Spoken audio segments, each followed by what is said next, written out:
안녕. 만나서 반가워요. 쌤은 진아쌤이라고 합니다. 여러분들 지금 현옥쌤하고 열심히 본강의를 통해서 공부하고 있죠? 쌤과는 뭘 할 거냐면 지금 여기 보다시피 표지가 과제지 표지죠. 여기 이렇게 트레이드 마크인 호랑이군이 그려져 있는 과제지 표지입니다. 이 호랑이가 그려져 있는 과제집이 매 주차별로 여러분들한테 배부가 될 건데 이 과제에 대한 해설을 해드릴 예정이에요. 지금 과제집에 1주차도 그렇고 2주차도 그렇고 전부 다 1일차에 독서 지문하고 문학 지문이 실려 있을 거예요. 이 부분에 대한 해설을 진행할 겁니다. 그래서 여러분들이 이 강의를 들을 때에는 당연하게도 뭘 해오셔야 돼요? 문제를 먼저 풀어 오셔야겠죠. 그죠? 자, 문제를 먼저 풀고 그리고 나서 수업을 들으면 되는데, 자, 단순히 틀리다 맞다 여기에만 여러분들 국한하지 말고요. 해설 강의를 지금 촬영하는 이유 중에 하나는 혼자 공부할 때 내가 이 지문 제대로 독해하고 있는지 알 수 있는 방법이 없죠. 내가 문학을 분석하고 있는데 내가 분석하는 이 접근 방법이 맞는지 확인이 불가하잖아요. 그래서 굉장히 어렵단 말이에요. 그래서 그걸 도와주고자 촬영을 하는 거예요. 그러니까 여러분들도 이 수업을 들을 때에는 문제를 해결하는 건 너무 당연한 거고, 여기에 플러스 본인이 학습하는 과정을 한번 떠올려 보세요. 내가 이 글을 읽을 때 무슨 생각했지? 나 정보를 이렇게 취합하려고 노력했던가? 내가 이 문학을 풀려고 했을 때 이 문학 지문에서 어떻게 분석을 하려고 했지? 내가 지금 여기서 제대로 했는가? 난 지금 이 개념을 제대로 알고 있는가? 라고 하는 거 있잖아요. 본인이 문제를 풀거나 학습을 할 때 그 과정을 생각하면서 그 과정에 대한 피드백을 받는다라고 생각을 하시면 될 것 같아요. 그러면 아무래도 혼자 공부하는 게 아니라 같이 공부를 하는 거고, 여러분들이 이제 부족한 부분들 이런 것들을 보다 보완을 할 수 있는 강의로 굉장히 의미 있는 강의가 될 겁니다. 아시겠죠? 그래서 여러분들이 문제 풀어오는 거 잊지 말 것, 그리고 자기가 어떻게 했는지 생각하는 거 잊지 말 것, 그러면서 부족한 부분을 보다 이제 보완할 수 있게끔 그렇게 해설 강의를 활용하면 되고요. 매 주차별로 나갈 거니까 여러분들도 매 주차마다 풀고 꼼꼼하게 풀고 해설 강의까지 챙겨가시면서 부족한 부분이 더 있다라고 하면은 뭐 댓글로 남겨주던가 아니면은 현장 조교분께 전달을 해주면 쌤이 거기에 대한 피드백도 모아가지고 조금 더 진행을 하도록 할게요.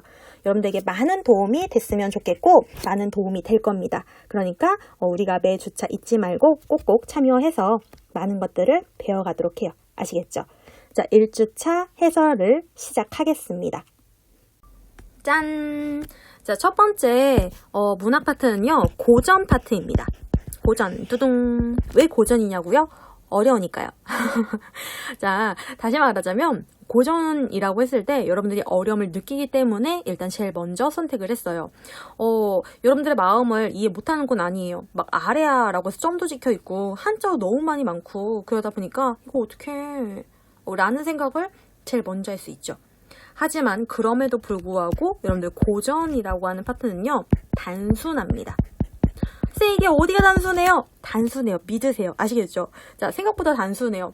이게 현대시라고 한다면 되게 각양각색의 내용을 다루고 있기 때문에 개성적이기 때문에 좀 어렵다라고 한다면 고전 시간은 정형화된 틀이 있어요. 그건 형식뿐만 아니라 내용에도 좀 적용이 되는 거기 때문에 여러분들이 기본 어휘를 좀 섭렵을 하고 그리고 단순화시키는 연습을 하고 그리고 이제 어떤 사고방식이 전제되어 있는가라는 것들 위주로 보게 되면 고전 파트가 생각보다 쉽게 끝난다라고 하는 점, 그리고 이제 쌤이 고전을 가져오면서 그나마 조금 부담이 덜 하라고 상충곡을 가져온 상태입니다. 제목을 먼저 이렇게 확인을 좀 해볼까요? 자, 제목에 상충곡이라고 되어 있는데 이거 같은 경우는 여러분들이 보통 고1 때 내신으로도 많이 배우고 온 작품이기도 해요. 이게 개정이 되면서 교과서에 실제로 많이 실려 있었던 작품들이거든요. 그래서 좀 익숙한 작품이 아닐까라고 해서 지금 이걸 실어놓은 상태고요. 나는 익숙하지 않다라고 한다면 잘 됐어요. 그러면 본인이 읽어낼 수 있는 만큼 읽어낸 다음에 그리고 이제 쌤하고 비교하면서 어디를 내가 아직 모르는구나 라는 걸 체크하시면 되고요. 나 이거 공부 이미 했어요 라고 하더라도 수능에선 내가 어느 정도는 읽어야 되는가 라는 것 정도는 생각을 하시면서 따라오는 게 좋습니다. 아시겠죠? 그래서 상충곡을 먼저 보도록 하겠습니다. 사실 이게 한자 병기가 되어 있으면 오히려 얻을 수 있는 정보가 있었는데 지금 한자 병기가 안 돼 있기 때문에 오히려 얻을 수 있는 정보가 없거든요. 근데 만약에 한자 병기가 돼 있다라고 하면 여기 춘자 보이시죠? 이거 너무 울고 있다. 자, 춘이라고 하는 부분에서 우리가 봄춘, 봄에 관한 이야기라는 것 정도를 잡고 갈 수 있어요. 자, 고전 시가를 보든 현대시를 보든 소설을 보든 여러분들 제일 먼저 제목을 먼저 챙기세요. 제목에서 얻을 수 있는 것들은 취하고 아니면 버리시면 돼요. 부담 갖지 말고, 하지만 제목에서 얻을 수 있는 걸 얻어가기 위해서는 먼저 체크한다. 그래서 사실은 봄이라고 하는 걸 가져가야 되는데 못 가져가도 사실 상관은 없습니다. 일단은 아는 만큼 보이는 거기 때문에 모른다라고 하면 저걸 이제 빼고 내용을 들어가면 되겠죠. 자, 지문을 보기 전에 일단 굉장히 고전 시간대 길어요. 그쵸? 쌤이 그래서 제목에서부터 올라오는 것도 굉장히 길었거든요. 여러분들 이렇게 긴 지문, 고전에서 긴 지문이 나왔다라고 하면 얘는 가사라고 할 수 있습니다. 가사. 자, 요런 배경 지식을 좀 활성화한 차원으로 알아두세요. 고전 시가에서 굉장히 길게 나왔다라고 하면은 그것도 시간대, 그럼 무엇이다? 가사이다. 그럼 가사라고 했을 땐 요 정도. 흥진의 무침분내 인내생의 어떠한 고라고 해서 가사는 크게 사음보의 율격을 지닌다라는 것 정도는 좀 기본으로 가지고 계시는 게 좋아요. 그리고 내용을 들어갈 때 얘는 첫 번째부터 배경지식이라고 할까? 여러분들이 알고 있어야 되는 부분이에요. 그래서 난 이 단어를 모른다라고 하면 챙겨두세요. 챙겨야 그 다음에 봤을 때 이거라고 해서 써먹을 수 있습니다. 자, 홍진이라고 했을 때 이거를 그대로 풀면 붉은 먼지예요. 하지만 붉은 먼지가 중요하냐? 중요하지 않아요. 그럼 얘를 나왔을 때 뭘 알아야 되느냐라고 하면 보통 홍진이라고 하는 것들은 붉은 먼지, 그 당시에는 아스팔트가 아니었기 때문에 그냥 흙길이잖아요. 사람들이 다니면 붉은 먼지가 피어올랐거든요. 그래서 붉은 먼지는 사람들이 많이 다니는 곳이라고 해서 속세를 가리키는 표현입니다. 자, 이거 뭐라고요? 기본 어휘요. 얘는 챙기는 거예요. 그래서 속세에 묻혀 사는 사람들아, 이 내생이 어떠한 곳, 내생이가 어떠합니까? 옛사람 풍류를 미칠까 못 미칠까? 라고 해서 자, 옛사람 풍류라고 나왔죠. 풍류라고 하면은 그냥 단순하게 생각하세요. 여러분들 풍류는요, 노는 거예요. 여기에 이제 쓴물, 이런 거 있잖아요. 그런 게 있으면 더 좋은 거고, 아니어도 상관없고, 이제 술 먹고 노는 거, 그냥 노는 거. 자, 그러니까 옛사람들 노는 거에 내가 미칠까, 못 미칠까? 라고 물어봤죠. 자, 여러분들 여기에서 하나 더 알아야 되는 사고 방식이 있습니다. 이것도 알아둬야 되는 거예요. 뭐냐면, 옛날 사람들은요, 자꾸 이렇게 남하고 비교를 해요. 근데 비교할 때 룰이라고 하는 게 굉장히 단순해요. 어떻게 단순한가라고 하면 자, 내가 뭔가 장점이 있어. 그래서 그 장점을 비교하고 싶다라고 하면 굉장히 뭐 유명한 중국 고사라던가 뭐 이렇게 옛사람들을 데려올 수 있는데 그 비교할 때 장점은 누가 더 나아? 라고 하면 답이 하나야. 내가 더 나아 라는 소리야. 그러니까 물어보는 의미가 없는 거야, 사실은. 의도가 되게 이게 뻔한 거죠. 자, 그런가 하면 나의 단점, 그러니까 내가 숨기고 싶은 거라던가 내가 좀 이렇게 안 좋은 거라던가 뭐 악한 거, 나쁜 거라고 했을 때에는 간단해. 누가 더 심해? 라고 물어봤을 때 결국에 이것도 답이 뭐야? 나는 아니야. 난 그만큼은 아니야. 라고 쓰이는 거야. 그래서 여러분들이 뭘 보면 이런 것들이 알았을 때 하나도 어려워할 게 없는 게 옛사람 풍류에 제가 미칠까요? 못 미칠까요? 라고 물어본 건 의도가 뻔한 거야. 노는 거, 이건 뭐야? 놀 줄 아는 거는 좋은 거죠. 그러니까 이런 것들은 내가 그 정도는 하지 라는 의미인 거야. 오케이? 자, 그러니까 여기에 미치겠습니까? 못 미치겠습니까? 라고 물어봤지만 사실 내가 그 정도는 하지 라고 하는 답이 있는 거죠. 물어봤지만 답이 있을 때 우리가 뭐라고 합니까? 설의 정도 잡을 수 있죠. 답 적는 거죠. 자, 천지간 남자 몸이 나만하니 하건만은, 하늘과 땅 사이에 남자 몸이 나만한 사람이 하건만은 이라고 했을 때 자, 얘도 역시 무엇입니까? 기본 어휘로 알아둬야겠죠. 이 하 같은 경우가 자, 왜냐라고 하면 하도 지금 몇 가지가 있어요. 두 가지가 있잖아. 중세 때에는 이런 하다가 있고요. 아니면은 이런 하다가 있어요. 보다시피 R을 쓰는 게 조금 더 뭐예요? 연필값이 많이 들죠? 그래서 이런 하다라고 하는 게 많다라던가 혹은 크다라는 의미로 많이 사용이 되고요. 그리고 이 점 찍힌 아래야라고 하는 부분이요. 이런 것들이 찍혀 있을 때에는 동사하다라고 생각을 해주시면 돼요. 자, 이것도 기본 어휘니까 챙겨두셔야겠죠. 그럼 다시 여기 나만하니 하라고 했을 때 여기 보이십니까? 자, 얘는 아예요. 그러니까 이때에는 많건많은 정도가 되겠죠. 그러니까 남자는 많아 라는 소리야. 남자는 많아. 살림에 묻혀있어 지락을 모를 것까. 자, 살림에 묻혀있어서 지락을 모르겠어 라고 얘기를 했는데 여기에서 살림이라고 하는 건 역시 챙겨두셔야 돼요. 살림 이렇게. 아이고. 이게 뭐니? 자, 살림이라고 하는 건 챙겨둡니다. 왜냐? 여러분들 고전은 쌤이 아까 얘기했잖아요. 단순하게 읽는 거다. 산이라고 하는 건 어디에 있어요? 자연에 있죠. 그래서 이런 게 나오면 자연이라고 보는 거예요. 자, 뭐라고? 단순하게 이런 거 뭐라고? 자연. 그래서 이것도 기본 어휘. 자, 자연에 묻혀 있어서 지락을 모를 것까? 지락, 지극한 즐거움을 모르겠어? 라고 했는데 이때 락이라고 하는 것도 이 정도도 알아두시는 게 좋아요. 한자를 암기하라는 게 아니라 이런 한자가 눈에 띄었을 때 의미하는 바 정도는 알고 있는 게 훨씬 좋다라는 거죠. 자, 락이라고 하는 거는 즐거움이에요. 그래서 이런 게 나왔을 때 어떻게 읽는다? 즐거움으로 읽는다. 자, 요 정도는 일단 알아두세요.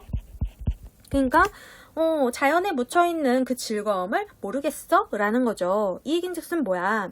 옛날 이 속세에 있는 사람들 너 내생이었더니? 라고 하는 건 사실 뒤에를 보니까 뭐야? 짱이지? 라는 거지. 옛사람 풍류에 내가 미치겠니? 못 미치겠니? 당연히 미치지.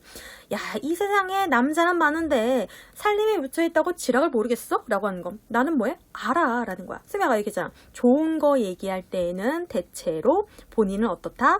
더 좋다라는 식으로 내가 최고다 라고 얘기한다고 했잖아요. 그러니까 여기서도 내가 지락을 모르겠어? 나 알아 라는 거야. 나는 알아. 그 얘긴 즉슨 너네는 이 수많은 남자들 하지만 살림에 묻혀있지 않은 너네는 몰라 라는 소리지. 그래서 여기에 은연슬쩍에 뭐가 들어갔냐라고 하면 은근슬쩍 이렇게 속세에 사는 사람들하고 자신하고의 차이가 드러나는 거죠. 왜 고전에서는 이분법적 사고를 좀 많이 하거든요. 그래서 자연이라고 하면 대체로 조화가 되는 거고 속세라고 했을 때는 조금 꺼리는 그런 경향이 있어요. 여기서도 마찬가지. 지금 살림에 묻혀있으면 지락을 하는 거고 홍진 속세에 묻혀있을 땐 그걸 모른다라고 해서 얘네들이 대조되고 있는 상황이라고 볼 수 있습니다. 그 다음 수감모옥을 벽계수 앞에 두고 라고 했을 때 자, 수감모 이게 뭐야? 그죠? 한자가 너무 많아. 할 수 있단 말이야. 하지만 이런 경우에서 쌤이 요 정도는 알아두신 게 좋습니다. 어떤 거냐면 자, 모자가 나왔어요. 그리고 옆에 한자에 풀초변이 나왔죠. 이랬을 때 이 정보가 조합이 되면 이거 초가집이라고 알아두시면 돼요. 자, 모가 나오고 옆에 한자에 풀초변이 나왔으면 초가집이다. 이거 뭐예요? 기본 어휘인 거죠. 자, 챙기셔야 돼요. 그래서 초가집에 벽계 수 이런 것들 나왔을 땐 어떻게 한다? 가장 쉬운 한자 하나만 찍으시면 됩니다. 여러분들이 그래도 수는 알잖아요. 물수. 그러니까 물을 앞에 두고가 되는 거죠. 자, 물을 앞에 뒀다라고 한 얘긴즉슨 초가집이 물 앞에 있네. 시냇물 앞에 있네가 되는 거죠. 송죽 울우리에 풍을 주인되어시라. 자, 송죽 울우리에 라고 했을 때 우우리는 뭐라고 돼 있으니까 꼬표가 돼 있으니까 밑에를 빠르게 뭐 하시면 돼요? 확인을 하시면 되겠죠. 자, 확인했더니 뻑뻑하게 우거진 속이라고 되어 있어요. 봤더니 더 몰라. 그럼 뭐 하는 거야? 사실 이럴 때에도 어느 정도 앞에 있는 문맥을 좀 타고 가면 쉽긴 해요. 초가집이니까 소나무, 대나무 빡빡하게 우거진이라고 하는 건 소나무, 대나무 사이에 집이 있는 거죠. 거기에 풍월주인 되었구나. 자, 풍월주인 이게 뭘까? 이런 것도 풍월, 너네가 아는 한자잖아. 바람하고 달. 하지만 이런 거 나왔을 때 단순화시켜서 어떻게? 결국에 자연이요. 그러니까 풍월주인 되었다라고 하는 건 자연의 주인이 되었다라고 보면 되는 거예요. 자, 이걸 읽을 때 어떻게 시킨다? 단순화시켜서 본다. 기억하세요. 단순화시켜서 공부를 한다. 그러니까 결국에 얘는 내가 자연 속에서 수감목을 속에서 어디 풍월주인 되었다라고 하는 건 뭐야? 좋다라는 거죠.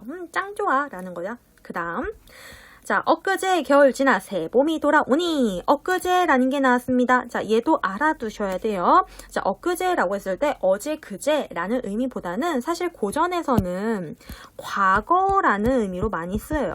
그러니까 과거에 라고 했을 때 보통 이렇게 엊그제라고 나오는 거죠. 자, 얘도 역시 기본 어휘. 기본 어휘 처음에 챙겨야 될 게 되게 많죠. 근데 이런 것들 다 챙겨두면 나중에 되게 수월해질 거예요. 자, 과거에는 겨울을 지나 새 봄이 돌아오니. 그러니까 다시 말해, 과거는 겨울, 지금은 봄이라는 거죠. 지금은 봄이라는 거야.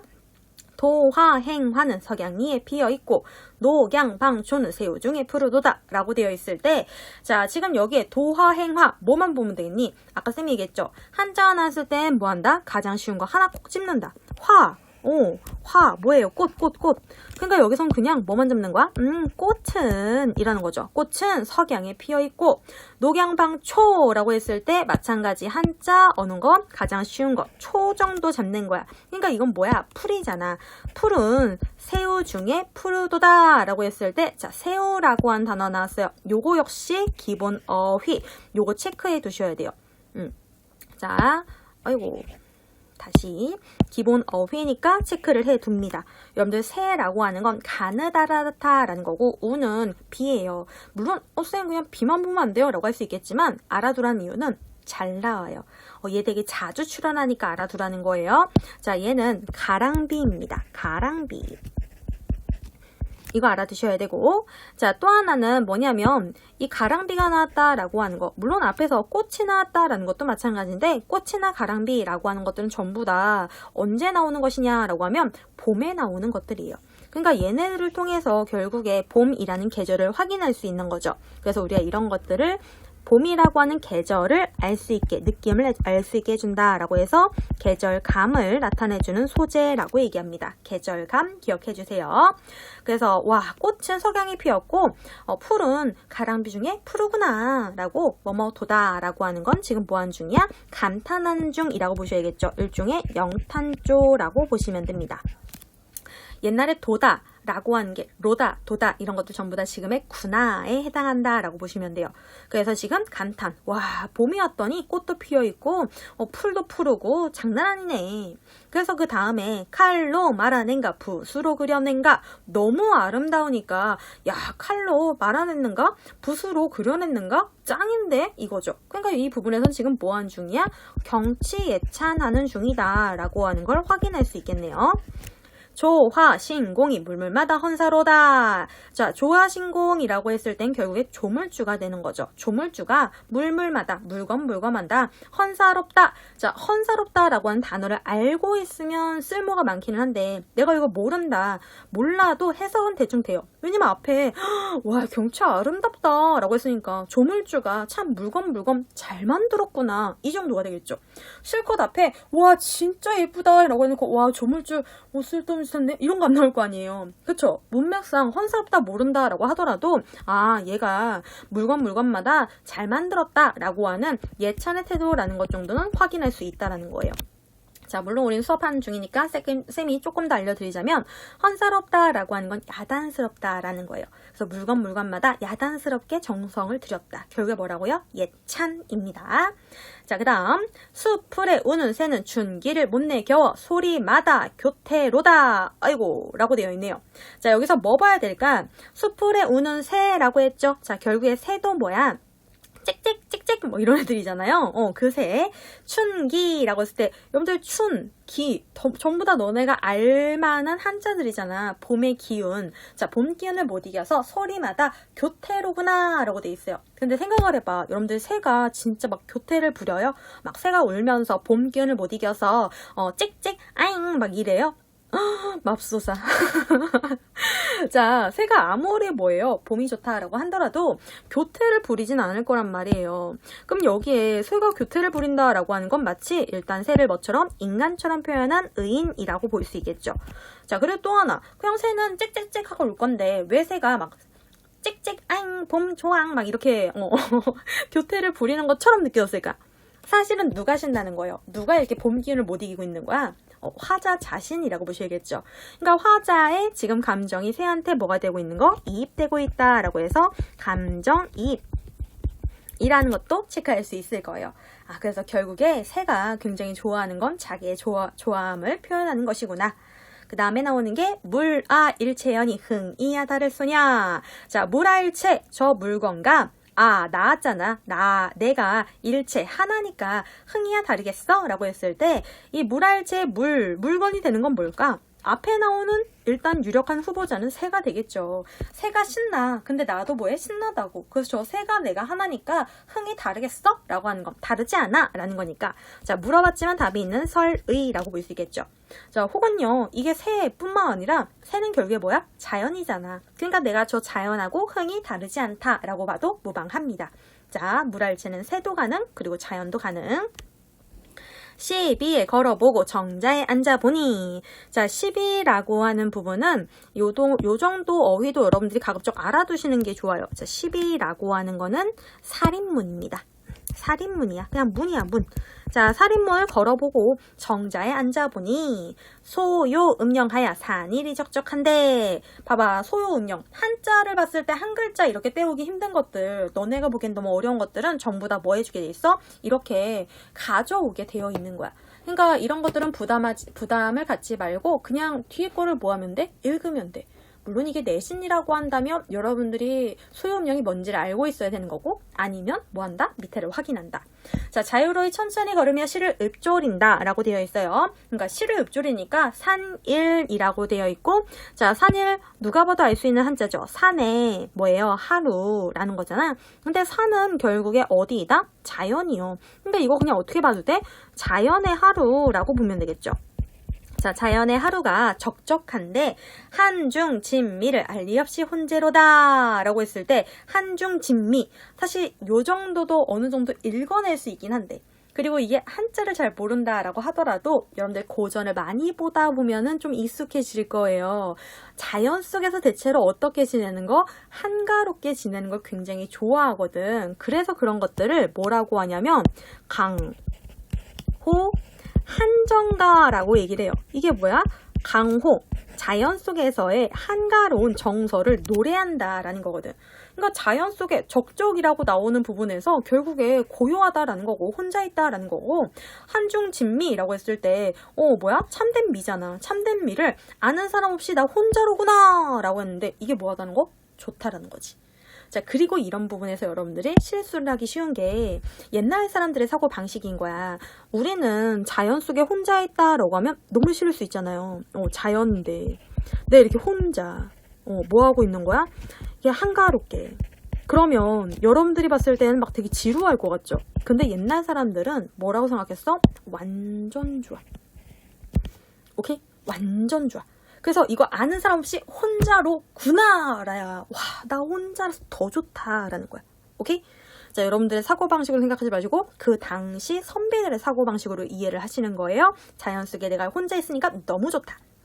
이봐 이웃들어 산수 구경 가자스라. 혼자 충분히 즐겼으니까 이제 누구한테? 이봐 이웃들아 라고 해서 이웃한테 산수 구경 가자 라고 했죠. 산수 산가물이니까 결국에 얘도 무엇으로 봐야 돼요? 자연. 야, 자연 구경 가자 라고 해서 지금 뭐하고 있어? 자연 구경을 권하고 있다라는 거 확인할 수 있겠죠. 청유하고 있는 부분이겠네. 답청이란 오늘 하고 욕기란 내일 하세. 자, 요런 게 나왔을 때 쌤, 저 답청 모르는데 욕기 뭔데요? 모를 수 있지. 근데 모를 수 있는데 앞에 나오는 걸 봐봐. 자연 구경 가자라고 했잖아. 그럼 그 다음에 뭐가 나와야겠니? 자연 구경이 나와야겠지. 오케이? 그래서 너네가 답청이 뭔지 모르고 욕기가 뭔지 모른다라고 하더라도 자연 구경의 일환이구나 하고 가는 거야. 아침에 채선하고 나조에 조수하세. 이런 부분에서도 아침에는 산에 가서 뭐하고 산나무를 캐고 라는 건데, 몰라도 역시 무엇이겠니? 산수구경의 일환이라고 볼 수 있겠지. 나조해 조수하세 라고 했을 때 여러분들 나조해 라고 하는 단어 몰라도 앞에 아침에 라는 게 나와버렸잖아. 여기에 대응되는 게 나오겠지. 아까 오늘 하고 내일 하세 대응됐잖아. 그럼 아침에, 그럼 여기는 저녁일 확률이 높단 말이야. 약간의 센스가 있으면 사실 조금 쉽게 갈 수 있는데, 그러다 모른다. 몰라도 눈치껏 뭐라고? 자연에서의 일이라고 볼 수 있겠죠. 자연 구경의 일환, 이렇게 퉁치고 가는 겁니다. 그렇게 하세. 각게어 익은 술을 갈건으로 받아놓고 거기에 뭐도 술도 마시겠다라는 거죠. 자, 갈건이라고 되어 있을 때 얘도 좀 어느 정도 알아두시는 게 좋은데, 고전에서 얘가 나오면 갈건은 모자야, 모자. 그런데 왜 사모간대라고 해서 벼슬을 하는 사람들은 사모라고 하는 모자를 쓰거든. 근데 얘는 갈건, 그러니까 그 모자가 아니라는 건 벼슬하지 않는 선비. 흔히 산속이라던가 자연 속에서 숨어 사는 은일지사라고 보통 얘기를 하거든. 은거하는 선비, 숨어 사는 선비, 이런 것들을 나타낼 때 고전에서 많이 쓰는 표현 중에 하나야. 그래서 그 정도는 살짝 이제 킵을 해두는 게 좋겠지. 자, 그래서 결국엔 이거야. 각기의 의견 수를 갈건으로 받아놓고 모자인데 그걸로 받아서 이제 갓재질 같은 거라고 생각하면 되겠지. 꽃나무 가지 꺾어 수 놓고 먹으리라. 꽃나무 가지 꺾어서 수고, 그러니까 한 잔 꿀꺽 마시고 하나, 꿀꺽 마시고 가지 또 꺾어서 둘, 이런 식으로 수 세면서 먹겠다라는 거야.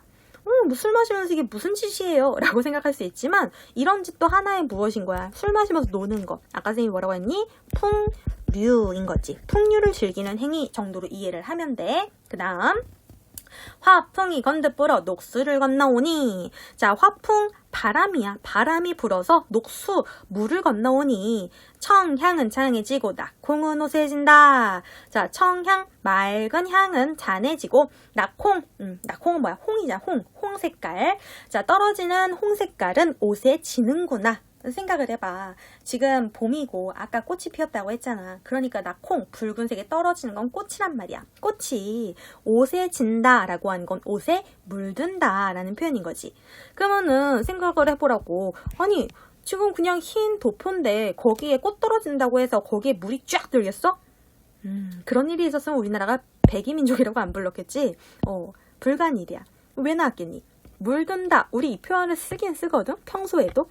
야, 너 쟤랑 놀지 마. 물들어. 이거 쓰잖아. 그쵸? 뭐 할 때? 닮아간다라는 표현을 써. 닮아간다? 다른 말로는 좀 유식하게 동화라는 표현 쓸 때. 그러니까 이 표현이 거기서 나온 거야. 낙콩은 오세진다 라고 하는 건 낙콩, 꽃은 결국에 무엇이다? 자연이요. 자연이 인간의 옷에 물든다라는 건 인간과 뭐가 된다? 동화된다라는 표현인 거지. 그래서 이 부분에는 동화야 동화, 자연과의 동화, 자연과의 교감 이런 것들을 얘기할 수 있는 부분인 거야. 그 다음 준중이 비었거든 날들어 아래워라. 자, 준중이 비었다. 마찬가지 뭔지 모르겠어. 하지만 앞에 슬쩍 봐봐. 얘 지금 뭐 했어? 술 엄청 먹었잖아. 그러면 비었어. 뭐가 비었겠니? 술덩이가 비었겠지. 그렇게 내용을 이어가면 되는 거야. 자, 나한테 말해라. 소동 아이 다려 추가의 술을 물어. 어른은 막대 짚고 아이는 술을 메고. 자, 소동 아이한테, 그러니까 아이한테 주가 술집을 물어서 어른은 막대를 딱 따지고 아이는 술을 메고. 미음 완보라고 했을 때 여러분들 보자는 걸음 보자인 거죠. 그래서 걸어서 시냇가에 혼자 앉아서, 그러니까 술을 채운 거지. 그 이제 시냇가에 와서 명사 좋은 물에 잔 씻어 부어들고 라는 표현 나는데, 자, 좋은이라고 하는 부분에서 우리가 하나를 더 잡을 거야. 어떤 거냐라고 하면 얘도 알아둬야 되는 기본 어휘거든. 옛날 시어를 보게 되면 교타가 있고 그 다음에 조타가 있어. 이 둘의 차이가 있어. 일단 교타라고 하는 게 지금의 좋다야.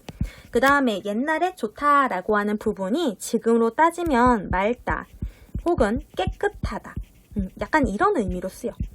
그러니까 여기서는 지금 좋은이라고 쓰였으니까 후자인 거지. 맑은 물에, 깨끗한 물에 요 정도가 되는 거야.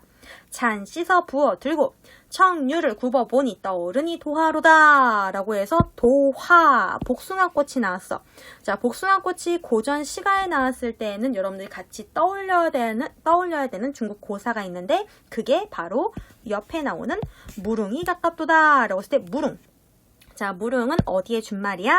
무릉도원이라는 것의 준말이지. 중국의 이제 이상향이야. 동양의 이상향이라고 보면 되는데 복숭아꽃이 굉장히 만발했고 복숭아 열매가 많다라고 하는 그 이상향. 거기가 가깝구나. 저 산이 거긴가? 라고 하는 건 저 산으로 칭해져 있지만 결국에 산은 뭐라고? 자연이요. 와, 이 자연이 무릉도원인가? 라는 거야.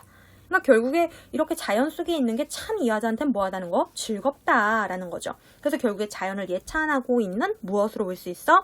시라고 볼 수 있다라는 거야. 그럼 지금 우리가 상춘곡을 한번 봤지? 상춘곡을 한번 봤으니까 여기에 옆에 상춘곡에 관련된 몇 번 문제만 지금 18번 문제만 빠르게 해결을 하도록 할게. 자, 가에 대한 감상으로 적절하지 않은 것은 이라고 돼 있고, 자신의 삶을 옛사람과 비교하며 스스로를 풍월준이라고 여기는데 화자의 자부심이 드러나는군. 우리 이거 확인했어. 어디에 나타났니? 앞부분에 수간목을 벽계수 앞에 두고 송중우리의 풍월주인 되었구나 라고 해서 내가 자연에 있는 거 뭐하다? 참 좋다 라는 게 나왔지. 그래서 이거 가능해. 자, 2번 붓으로 그린 듯한 숲속에서 봄의 흥을 노래하는 새를 바라본 데서 새에 대한 화자의 부러움이 드러나는군 이라고 되어 있고, 아까 새가 나왔잖아. 숲풀에 우는 새는 춘기를 못 내겨 소리마다 교태로다. 물아 일체연이 흥이야 다를서냐. 뭐 봤니? 흥이야 다르겠어? 라는 건 안 달라 라는 거였죠. 왜? 쟤랑 나랑 똑같으니까. 다시 말해 뭐가 아니라는 거야? 화자의 부러움이라고 되어 있는데 이 부분이 아니다 라고 봐야 되는 거죠. 이 새라고 하는 건 화자와 뭐가 되고 있어? 동일시가 되고 있더라. 화자의 감정이 뭐가 되어 있는 상태였다? 이입되고 있는 상태였다. 그러니까 2번 선지가 땡이구나 라는 거 확인할 수 있겠지. 자, 그 다음에 나오는 거 보게 되면 근거만 좀 잡아볼게. 오늘과 내일 아침과 저녁에 할 일을 나열하는데 하고 싶은 일을 대한 화자의 기대감이 드러나는군. 자, 오늘 내일 아침과 저녁에 할 일을 나열했지. 어느 부분에 산소 구경 가자 라고 한 다음에 그리고 나서 쭉 나왔단 말이야. 그 부분을 그걸 하자라고 하는 것 자체가 뭐야? 하고 싶다라는 거잖아. 그래서 요거 가능. 자, 4번 같은 경우에서도 맑은 향이 담긴 술잔과 옷에 떨어지는 꽃잎을 주목하는 데서 자연과 화자의 일체감이 드러나는군 이라고 되어 있고, 요거는 청향은 잔해지고 낙홍은 옷에 신다, 옷에 물든다 라는 거 동화라고 했었지. 가능해. 5번도 시냇물에 떠오른 동화를 보며 이상향, 무릉도원을 연상하는 데서 화자의 고지되는 감흥이 드러나지. 자, 그래서 18번에 적절하지 않은 것은 2번이었습니다. 자, 그러면 상충곡 가에 대한 걸 해결한 걸 한번 봤고요. 나머지는 이제 어느 부분을 여기 나오는 나의 고산국어가라는 걸 보고 마저 풀어야 되잖아. 그래서 우리가 고산국어가 풀고 그 다음 거를 마저 보도록 할게.